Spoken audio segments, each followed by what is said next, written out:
that I witnessed, because each and every member from every political party at least managed to get an opportunity to contribute to the debate, and that one has led to a unanimous vote to adopt the report. So that is indication and a call to our communities, especially our counties who are from this region of marginalized or the FCDC. We as marginalized, that amendment is giving us an opportunity. So I say West Pokot County Assembly has adopted the BBI report fully, and we never went to any division. It was a unanimous vote. It was a healthy debate, and I appreciate the quality. It is among the few debates that I get my members yearning to contribute even when time could not allow. Secondly, I want also to indicate that for the debate to have come, we followed all the statutes that are allowed for the amendment bill. First, we tabled it, and it went for public participation for more than 7 days, and the report was adopted by the Committee of the Whole.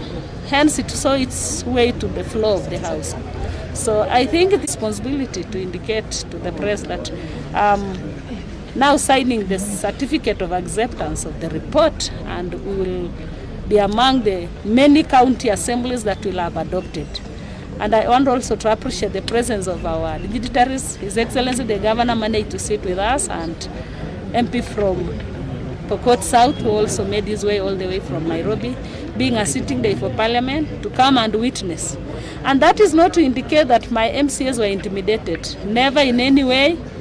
We as a county, we normally have our way of doing things. When we've agreed on issues, we work and work together. And we walk our talk. We put politics aside and our differences aside. We just see the benefit of our people.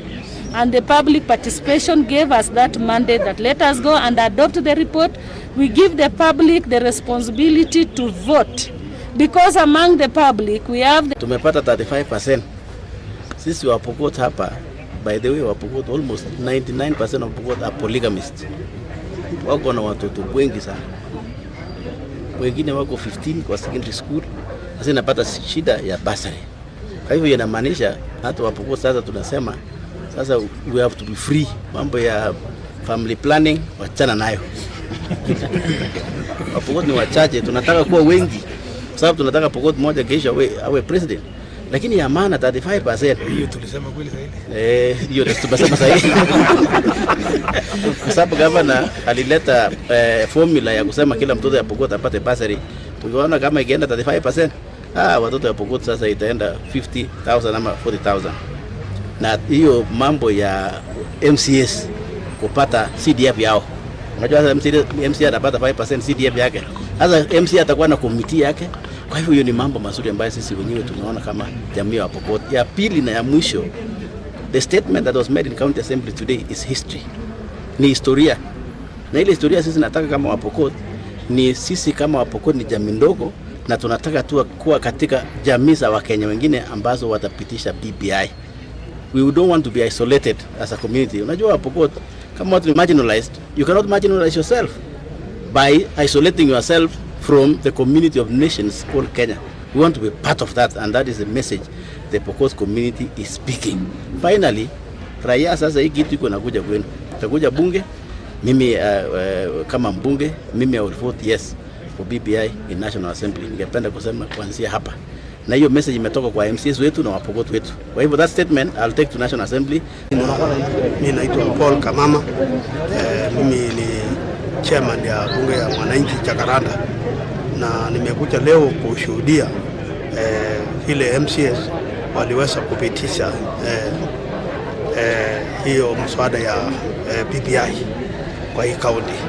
Kwa hivyo sisi kama wananchi tumefurahi sana, kwa sababu ni tumekanyaka hatua mbele na tumefeel kama sisi ni tuko pamoja na Wakenya, kwa maana tumeangalia resources, iwe developed resources kukuja county. Kwa hivyo nashukuru sana wamesimu wetu, kwa sababu hawakufanya tabia kama ile ya Baringo, ile waliweza kuchochea wananchi yao ambayo wangeweza kunufaika. Kwa hivyo nashukuru sana. ni baraka, hii ni baraka kutoka Mwenyezi Mungu. Mungu amepitia rais na amepitia pia papa Mheshimiwa Prime Minister Raila Odinga, ambayo walikaa pamoja na kusema wacha wananchi wetu wapate development funds yao.